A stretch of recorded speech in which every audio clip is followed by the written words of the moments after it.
Hello everyone, and welcome to my Soap Twist 24 channel. I hope everyone is having a wonderful day. Before we begin, please hit the subscribe button and give this video a thumbs up. In the sumptuous corridors of Forrester Creations, tension simmered like a pot poised to boil over. Eric Forrester, the renowned father whose hands had built empires out of threads and dreams, sat in his office, staring at the designs that had previously defined his existence. Retirement. The word tasted harsh on his tongue. Ridge, his own son, had planned it all, a surprise party, a stapler used as a torch, and a gentle but hard push toward the door. Eric had given in for the sake of family harmony and his personal health, but the fire remained burning deep within. He wasn't finished. Definitely not. Katie Logan, no, Katie Spencer now, following that quick remarriage to Bill, paced across town in the dazzling offices of Spencer Publications, filled with exhilaration and fear. Bill's wedding gift was lavish, even by his standards, her own fashion house. A challenger to Forrester Creations, sponsored by Spencer, is set to shake the industry's foundations. Katie had always been the solid one, handling public relations and providing support from the background, but she was now capable of taking the lead. She was creative. However, in order to achieve, she required skill, real talent, designers who can question the status quo. Word had spread swiftly throughout the fashion industry. Deke Sharp, the young, edgy designer with a fresh vision, has been abruptly demoted at Forrester. Hope for the future, the line he'd worked on with Hope Logan, was being given back to Thomas Forrester and Zend. Steffi made it clear that there was no room for Deke. Hope protested, but in the end, she had to deliver the dreadful news. Deacon Sharp's son, felt the sting of rejection, despite his sharp wit and daring designs. He'd came to Forrester full of hope, establishing himself through inventive concepts that combined street edge and high couture. But familial loyalty prevailed. Forresters stayed with Forresters. Eric learned about Katie's new venture through word of mouth, possibly from Donna or Brooke. It triggered something within him. Rich had pushed him out because he was worried about stress and previous health issues. But Eric's ideas were still flowing like rivers. Sketches tucked away in his drawer, collections waiting to be born. Eric Forrester's signature style combines classic elegance with a modern edge. Why let it accumulate dust when he could create something new? One afternoon, Eric went to Spencer Publications. Bill welcomed him with his typical smile, but also with respect. Katie, on the other hand, was truly excited. "Eric," she said, embracing him. "What a surprise." They spoke for hours. Katie expressed her idea for a house that supported creativity without a restrictive hierarchy, where designers could thrive without fear of being dominated by tradition. Eric listened and nodded, his eyes shining for the first time in weeks. "You know," Eric finally remarked, leaning back in his chair. "Rich thinks he's protecting me by sidelining me, but design, it's my lifeblood. It's what keeps me young." Katie understood.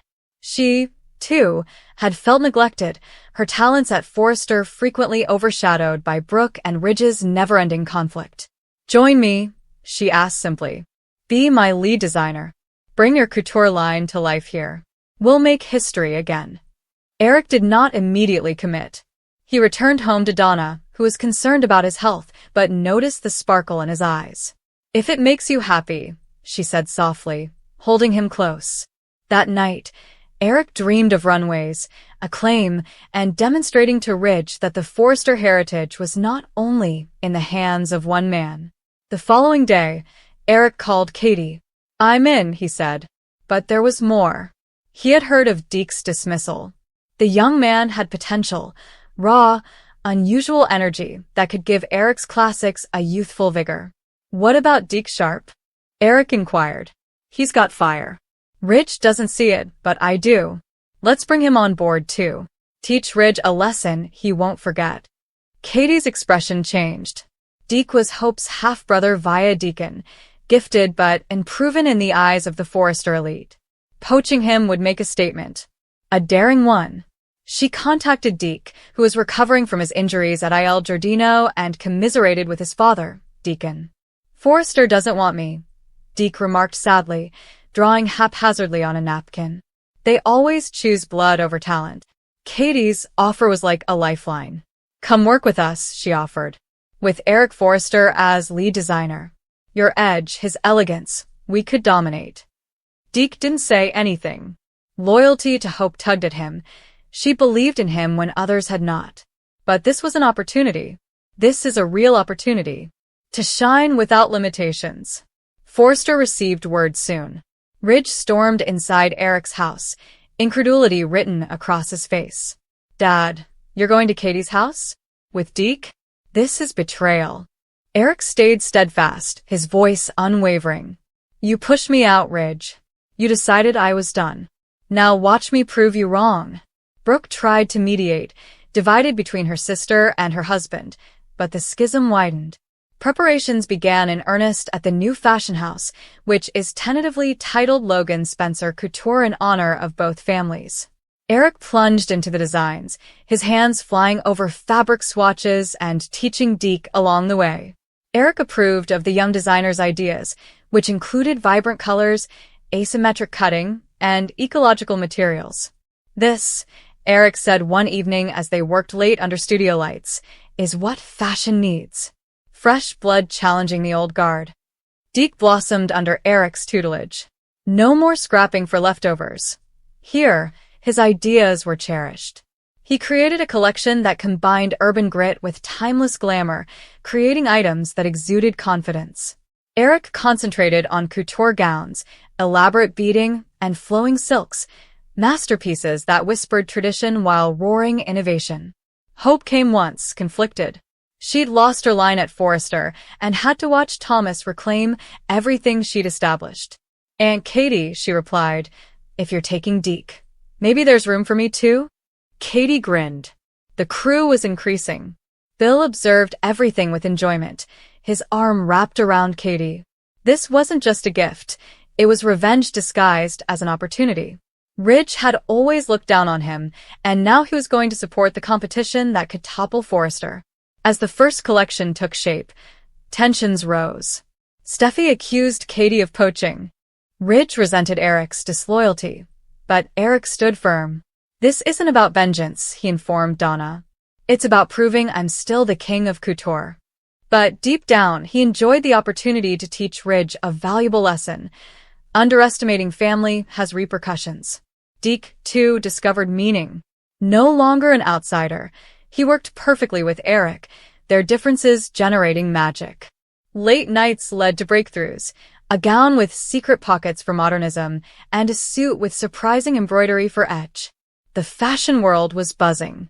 There are whispers of a clash between Forrester and the upstart Spencer house, commanded by the renowned Eric and the daring Deke. Previews leaked, revealing spectacular pieces that combined tradition and defiance. Ridge encountered Eric one final time at a neutral gala. Dad, come back. We need you. Eric shook his head. You had me. Now, watch what happens when you don't. Katie's house had a private showing. Critics praised. Eric's outfits were breathtaking, while Deke's creations sparked fashion trends. Sales surged. Forrester felt the pain, with purchasers splitting loyalties and the media referring to it as the decade's rivalry. In the aftermath, Eric stood on the runway, acclaim washing over him, Deke by his side. Ridge stared from the shadows, full with pride and sadness.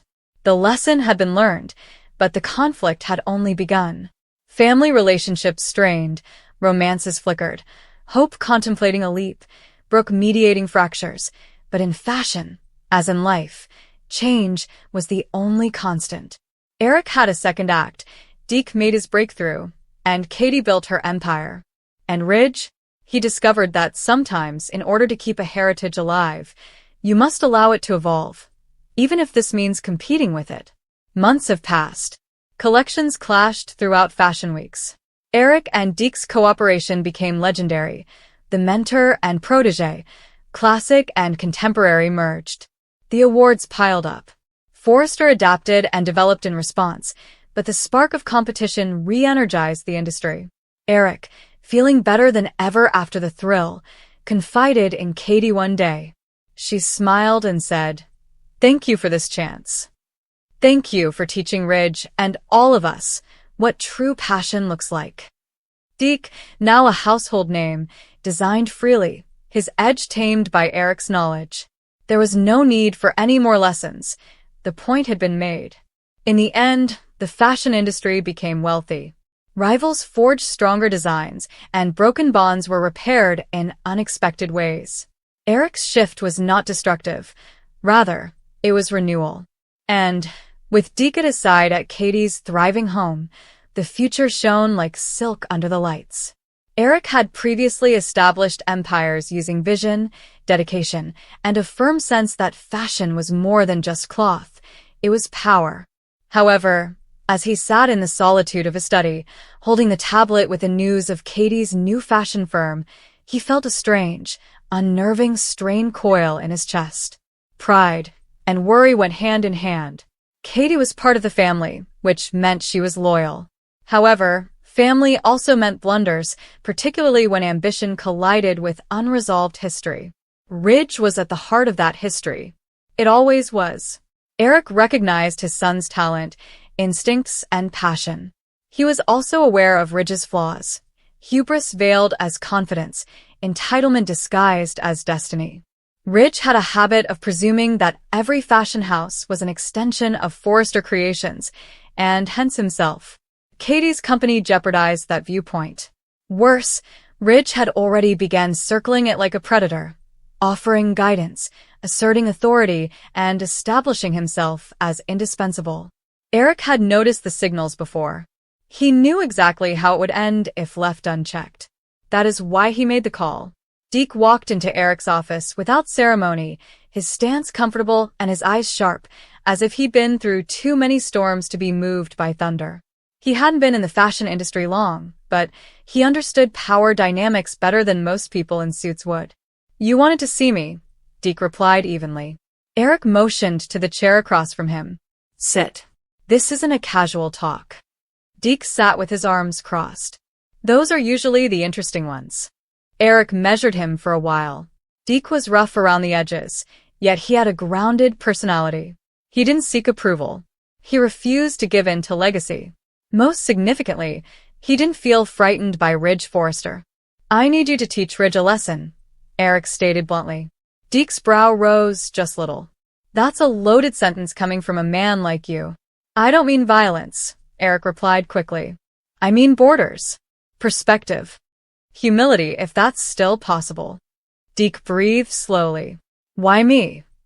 "Because Ridge won't listen to me anymore," Eric explained. "And he refuses to listen to anyone who reminds him that he is my kid. In contrast, you are outside of his mythology. He doesn't know how to handle that." Deke leaned back, thinking. "And what exactly did he do?" Eric tapped the tablet screen, bringing up the report. "Katie's new business is barely off the ground. Ridge has already forced himself into her design meetings, questioned her leadership, and proposed a merger that would basically swallow her company whole." "That sounds like Ridge," Deke observed. "Exactly," Eric responded. "And that's the problem." Meanwhile, in Katie's office, Ridge stood at the window, arms crossed, scanning the city as if it belonged to him. Katie sat at her computer, attempting to remain cool while he inspected her most recent drawings with barely veiled contempt. "These are strong," Ridge conceded while browsing through designs. "However, they lack cohesion." Katie's jaw tightened. "You need someone with a clear vision to oversee the brand." "I oversee the brand." "Of course," Ridge replied calmly. "But oversight and leadership aren't the same thing." Katie was still there. "It's my company, Ridge. I did not ask you to take charge." Ridge grinned, but it did not reach his eyes. "I'm only trying to help you avoid making mistakes. The fashion world is not forgiving." "Neither are you," Katie responded. Ridge's response was cut short as the door opened.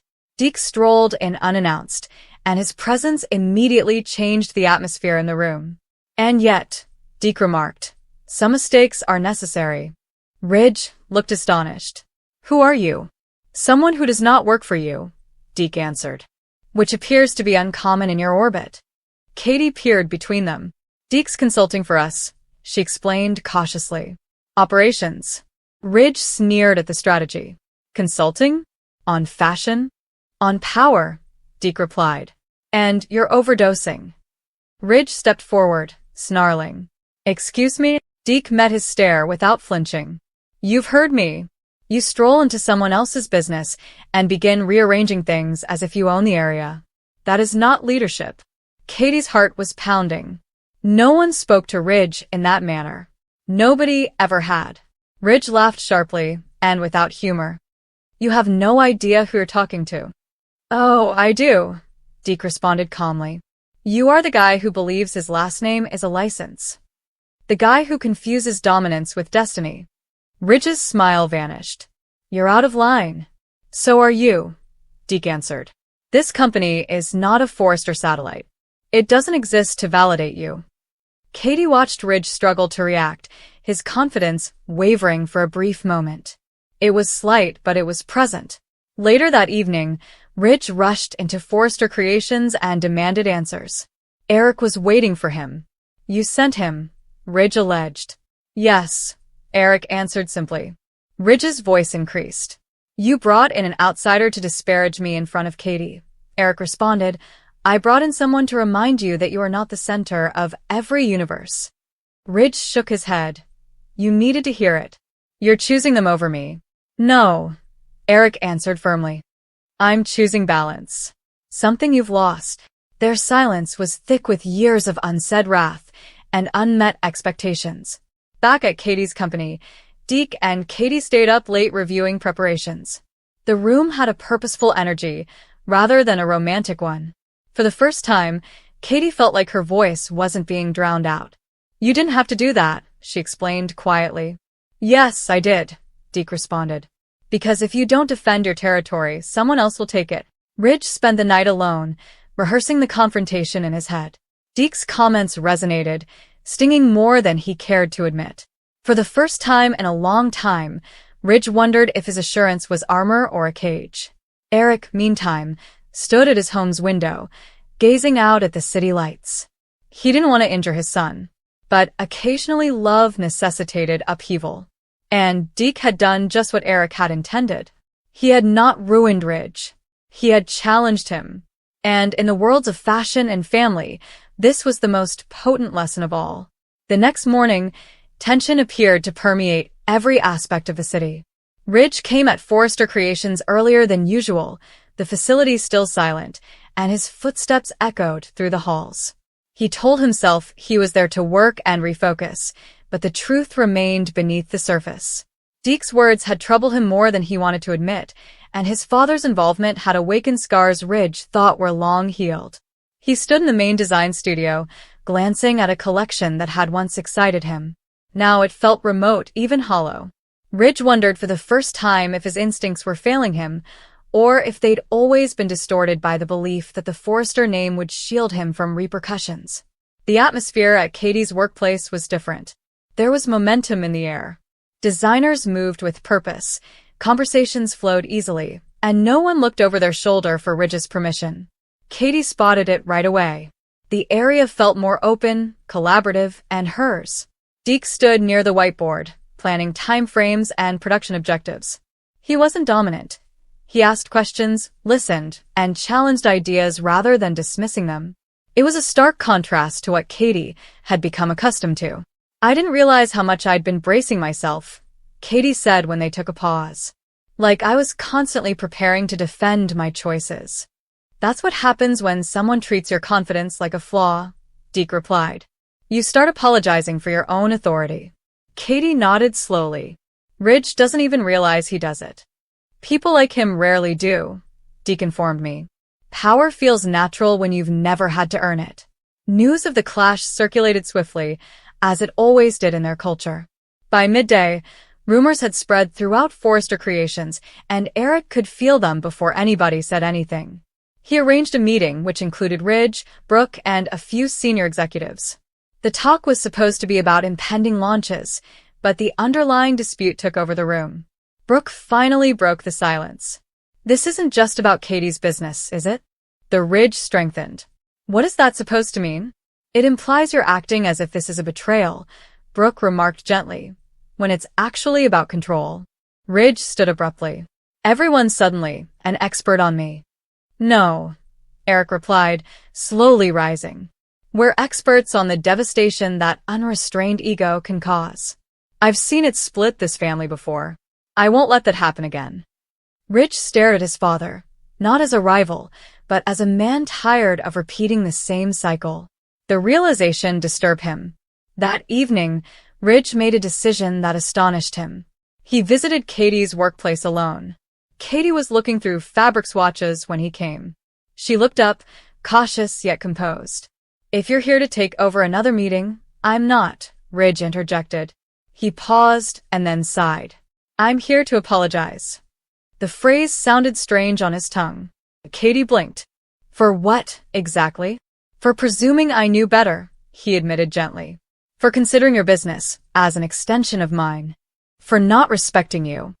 The room was silent. Finally, Katie spoke. That's a start. Ridge nodded. I am not asking to get involved. I'm taking a step back. Deke watched the exchange from the doorway. He didn't smile and didn't feel triumphant. This was not about winning. It was about recalibration. Eric later received a call from Ridge. There are no accusations. There is no anger. Only a measured discourse, complete with pauses and honesty that had been missing for years. I didn't like how you went about it, Ridge acknowledged. But maybe I needed it. Eric closed his eyes, relieved.